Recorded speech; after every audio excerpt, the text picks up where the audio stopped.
Hi, welcome to JJ's Productions. We're back with another Stoke City vlogcast, and with me as always is Jan. How are you doing? Hi, son. I'm okay, thanks. Hope you're all okay, folks, and you're not too disheartened. I'm going to say it feels like we've lost again. It's such a knack Stoke have got right now that we can actually get a draw and feel like losing.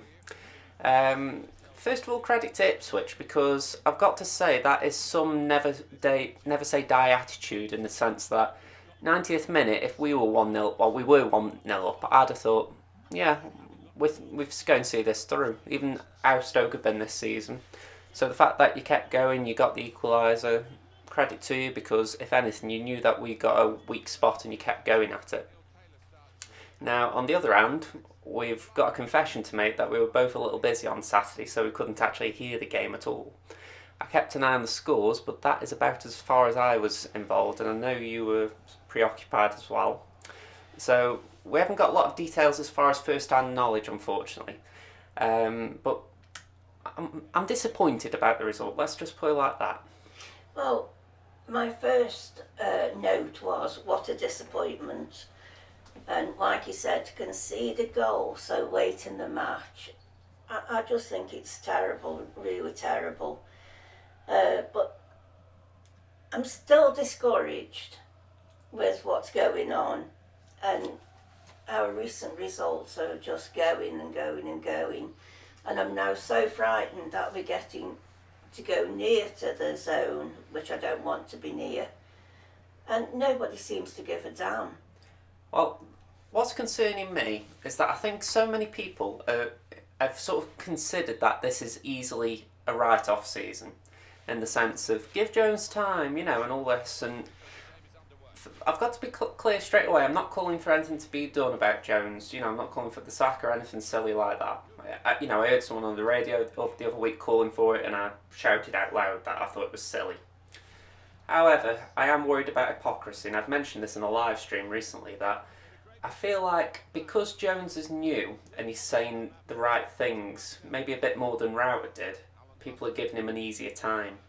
And it's like, if Rowett had put Shawcross on and made it into a back five when we were sort of playing against Ipswich, would that have been well considered? Would it have been well received by the fans? No, it wouldn't. And it's not like I'm picking on Jones here, but equally I'm asking the fan base, are you being honest with yourselves? Because, it's alright saying, we don't like this passing around the back and all this rubbish. But if it's a case of the manager is making poor decisions, what's going on?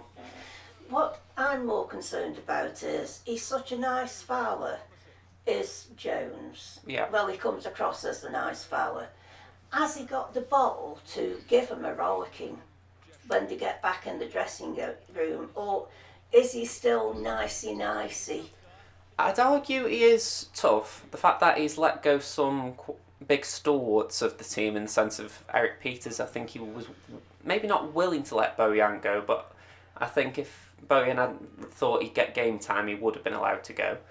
There are signs that he was willing to make changes. So well, I'm not on about that, son. I'm on about the 11 players that are on the pitch every Saturday. Oh, yeah. Not the ones that have gone. Yeah, I get what you're saying. The point I'm making more is that he's made big decisions already. Yeah. And I do imagine that he's also willing to back it up in the dressing room. Well, I hope so, because he seems such a nice bloke that I can't imagine him telling anybody off. I mean, it isn't always a prerequisite. I mean, Sir Alex Ferguson, arguably the greatest manager in this country, he sort of coined the air dryer treatment, but it's not exactly a modern way of managing now. You look at the top clubs in the country right now, and most of the managers don't have the air dryer treatment in the locker. It's more about managing players and making sure the mindset's positive. So I'm not saying that every club has to do it that way, and I get the point as well that you can't compare yourselves to big clubs at all, but I mean, you can't just go in the dressing room and say, well, lads, you had a bit of hard luck there. Yeah. You must try harder next time. You say that, but I can imagine a lot of them do that. In the sense of they say, we'll work on it, we'll have a look at what went wrong, and then we'll work on improving for the next game. I can imagine it's more constructive than tearing them a new one. Can I go be manager, please? Go get your coaching badges. I'll shape 'em up, I will. Blinking heck. We're going to the match on Saturday, folks. So if you hear in the crowd this bellowing, it'll be me. Honestly. Well, I think you're getting a bit frustrated here, so it's time to let you out of the cage. Thank you. I thought you were doing Danny Pugh then, or was it you doing a hoof hoof hoof hoof? I'm doing a monkey, you daft dapeth. Alright. Anyway, so got to apologise to Ipswich supporters because I would have liked to have discussed the game more. Bad looks, we are going to be in this league next season, so I hope Ipswich stay up by some miracle because I wouldn't mind seeing Ipswich in this division again. So, yeah, fingers crossed for you in the relegation fight. But moving up, Tell you what, Ipswich, in my day, they were a right good team. They were. I mean, even in my day, they've been in the playoffs at times, and you think they have had quite a big drop and. The only reason I've got a little sympathy of where they are is because of sacking Mick McCarthy. And I know that the Ipswich supporters might have a go at me for that, saying, well, we were playing dross stuff under him. But you weren't in this mess under him. No. And I can't help but look at that. If you can honestly say to me, Ipswich supporters, right, we are in a worse position in the league, but we're doing something better than we were under Mick McCarthy, then I'll listen. But you've really got to give a good argument for me there, because I couldn't really take 24th place, but maybe marginally better football under Paul Lambert. And that's very marginal. So yeah, sorry Ipswich supporters, I didn't mean to end on the bum note, but yeah, I hope you don't go down Ipswich. I used to admire you as a team. Well, I like watching the East Anglian derby. I love seeing Norwich Ipswich. So yeah, like I say, I've got full hopes that you managed to stay up because I wouldn't mind a game against you both next season. Yeah. Well, in the sense of Norwich not going down, going up, I mean. Anyway, we're going to move on to Aston Villa. So we've got your stats. Yes, and quite good actually. They won 10, they've drawn 14, and they've lost 9. But what I can't believe this Tammy Abraham, 20 goals. Wow. Well, I think he scored 1 against us. I don't think it was 2. I think it was that day it was Abraham and Codger who scored against us. So, he's been scoring all season and he's a proven scorer at this level. He's another Dwight Gale. And it irritates me we didn't go for him. Anyone who's sort of proven, I don't know why we didn't go for.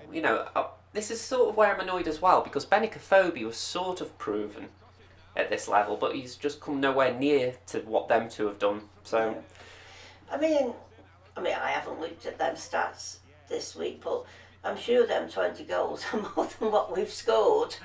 I'm going to say it feels like it. I tell you. Anyway, yellow cards, 60. Ooh, wait. 60, and all they've missed, if I'm right, is 3 games without a yellow card.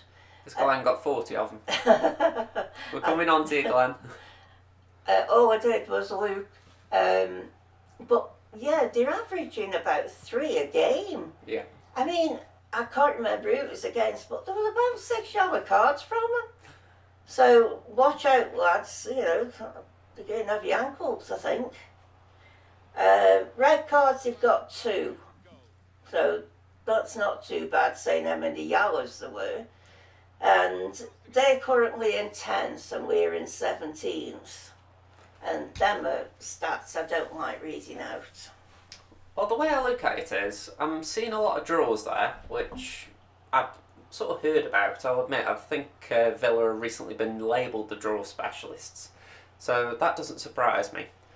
But I'm actually a little surprised about the bookings, I'll admit. I mean, I know I made a little joke there about Glenn, but he is a combative midfielder, so it wouldn't surprise me if he wasn't high on the bookings register. But that's still very high. I mean, if anything, I'm not against bookings in games because I think to myself it just shows that you're willing to put a foul in, break up play, stop an attack. But there's a point when you think, how many of those are you giving that are cheap and meaningless? And I think that might be where a few of their goals have come against, you know, and they haven't had a stable number one for most of the season, so that's probably played a part as well as why they've got one of the top scorers in the league, yet they're still in mid-table. What sort of cheered me up a little bit is that they've lost the last 2 games. So hopefully it's third time unlucky for them and it turns out lucky for us. I'm just hoping that they're on this bad luck of losing. Well, before that, they played Sheffield United and got a credible 3-3 draw from 3-0 down. Yes, that was fantastic, that was. You know, I did watch that game, and I must admit, I think I was like a lot of the Villa supporters who started walking off at 3-0, 80th odd minute. I thought, they're done here, you know, there's no way they're coming back. So, credit to the players that day. The Villa team showed never say die spirit, and, you know, I think the supporters can take a little heart from that. I know that the last 2 games have been losses, but, you know, I think there is a fight in there, and it's something that we showed a bit earlier in the season, you know, when we came back from 3-0 down to get 2 goals against Blackburn, we came from goals down against Rotherham to get a draw. You know, it's not great by any stretch, you know, we should be doing better than that, but so should Villa, you know. We've stopped doing that, haven't we? Yeah, that is a concern as well for ourselves. I mean, I don't know where that's gone. You know, I think that it's just a case of once we go behind, our heads drop, and we just don't seem to have a ruthlessness about us, which they've alluded to in the, you know, the press conferences and the interviews of the players. But it is still concerning because you think, what can we do? What can we do to get out of this funk? Yeah. I mean, I just don't understand it because before, like Josh has just said, when we were down, we were coming back. And now, if we're behind, I honestly can't see them getting a goal. I just think, right, that's it. Might as well just concede there. Yeah, I mean, it's like the West Brom game. When we went 1-0 down, there wasn't one bit of me that thought, we're going to get a goal here. Yeah. You know, don't get me wrong, I wasn't overly pessimistic in the sense that I thought, you know, if we get one, I'm not going to celebrate or anything ridiculous, but I thought, well, I might as well just turn the TV off now because it can only get worse. Yeah. You know, and it's bad that. Yeah. It is where I've had a bit of a discussion with a Stoke supporter on Twitter this week, and he was praising Ipswich's support for staying behind the team and keeping behind them before they got the equaliser. And I was trying to make a point that it's different situations for the 2 clubs, where Ipswich are sort of resigned to the fact that they're in a relegation fight. They've been in the Championship quite a few years, so they know what these games are like. So they're sort of in their comfort zone of sorts. Maybe they aren't happy there, but it's not as if they aren't used to it a little bit. Whereas for Stoke supporters, we're all in some form of shock still. So to go criticising the fan base, essentially, which I've seen, saying, you know, essentially the Ipswich supporters are better supporters than we are right now, I think it was just a little bit out of order in the sense that, yes, we are being quite outspoken at the moment, but the thing is, what we're seeing on the pitch deserves being outspoken at times because it is just plain bad, you know, and it's not like you have to criticise the manager or say you don't believe he'll be successful, but equally, you know, if you're seeing something bad and you think the player can do better, surely the fans have a right to voice their frustrations. Yeah. I mean, there was another fella on Twitter, and honestly, folks, he ought to be the manager because what he doesn't know isn't worth knowing. I'm not naming him, but everything anybody say, he dissed it, he didn't want to know, he was right. And I think we've got a good manager there. I mean, this is where Praise and Grumble gets its audience because, you know, you'll get the reasonable people in, but you'll get the odd nonsense call of people who seem to think they know everything. And I get that's the premise of the show essentially, but equally it can be so frustrating when you hear it because it's like, you know, I don't consider myself anyway a new supporter. You know, I try and keep a balanced view on things. So, you know, whilst I've got my frustrations and I do voice them, it's not with anger or with I don't know how to describe it, with malice towards the players. It's more like, come on, you supposedly Premier League players, do better. Yeah. So to sort of get labelled badly, I'm not particularly fond of that, because I think it's just something that creates generalisation amongst the fan base, and I think, you know, we should be better than that. Yeah, I mean, it's like the social media. That is for everybody to make their own comments of what they think. And if people don't agree with comments that you're putting on Twitter, Facebook, etc., etc., then, you know, don't go off on one and call people names and so forth. Just take it. You know, I mean, it's like us on here. And if anybody wants to comment on it, I don't go, what the do you think you're saying about me? I mean, to be honest, the only thing on the comment section on YouTube I've ever deleted is if someone's used strong swear words, and that's just for the fact that I try and keep the channel as an open channel so that anyone of any age can have a look at the videos, and I don't want the worst of the swear words on the channel, but it's a case of, you know, I think to myself, if someone's got an opinion and it's not something I agree with, it doesn't mean I won't listen to it. Yeah. But equally, it frustrates me when it doesn't seem to come across the other way. And it feels like it's just a crossroads with the Stoke fan base right now, where it's very toxic.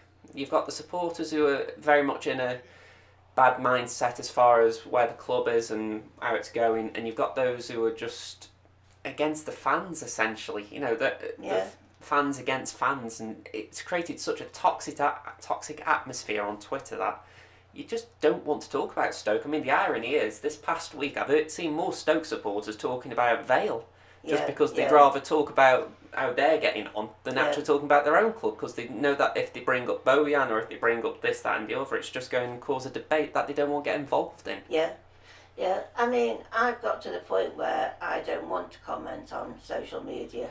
Yeah. I mean, it's just beyond a joke, to be honest, and I don't really like talking about it on our channel, but it's just something I thought had got to be brought up. You know, ours is a channel that we don't swear bad, you know, and that's how I want it to be. And the viewers that we have got, you know, they're satisfied with what they're hearing. Yeah. You know, and we do try and make it light and, you know, entertaining. It's not like we're professional hosts or anything. It's not like we can just nip down to BBC Radio Stoke and have a chat on there. You know, we're just making this up as we go along. Yeah. But, you know, it is a case of when you're on social media for part of what you're doing, you know, I have to go on there essentially to gain opinions, to see what people are talking about. It's very frustrating when you want to put an opposing view in, just to, if anything, just to start a debate, and you sort of get, well, not shot down, but it's as if you suddenly feel like you're in the crossfires just for voicing an opinion. Yeah, it's got to that point where you can't voice an opinion now. You know, it's quite frustrating, and you know, sometimes, I mean, I am that sort of person in general, not just with football, but I will sometimes just say something opposite to what someone says just to play devil's advocate, because I am curious why someone has an opinion, so I will just say, well, hang on, why do you think that? Well, you know, and I try and present the opposite view just to sort of open a discussion.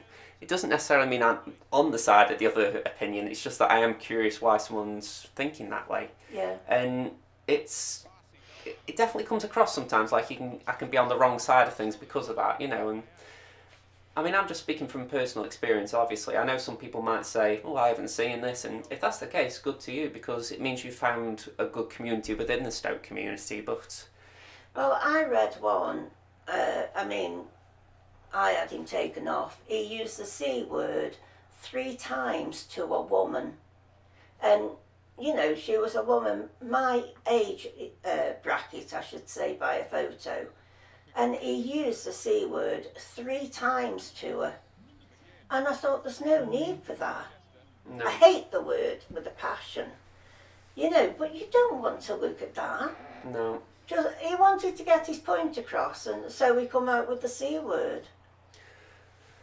Well, anyway. Yeah, if anything, we've gone on to a large tangent here. And the thing is, neither of us have spoken about the I wouldn't say it's the elephant in the room, but more like the ferocious little rhinoceros in the middle of the pitch called Glenn Whelan. I mean, I'm saying it like that because I bloody miss him. You know, I wish we could have a 26-year-old Glenn Whelan again in the pitch, on the pitch. It's such a shame because when we sold him, I said to myself it was time for him to go, just for the fact that he was sort of declining in his performances and just the fact that whenever he was on the pitch, he was always picked. So there was no competition for him. So it was always Glenn. And my hope when we sold him was we'd replace him, but we never did. So if you say should we sell him, it was a case of yes, but we should have replaced him. So it's an if and a but there, I suppose. But it's such a shame, really, that we've parted ways because I think Glenn deserves one hell of an ovation when he gets here. He should have had a testimonial, really, if not an official one, an honorary one, because you know he put such good service in at the club, and you know I think him and Ryan, they were literally the leaders for the last 5 years. Yeah, definitely. When Glenn went, Ryan just he went inward. I think you know we haven't seen the best of Ryan. He felt deflated by the looks of it. So I just hope that Glenn. I hope Glenn has a good end to his career. I'm not actually wishing him anything for Saturday, but I'm certainly going to give him a round of applause when I see him because, you know, he deserves it. Like I say, he should have had a game by now.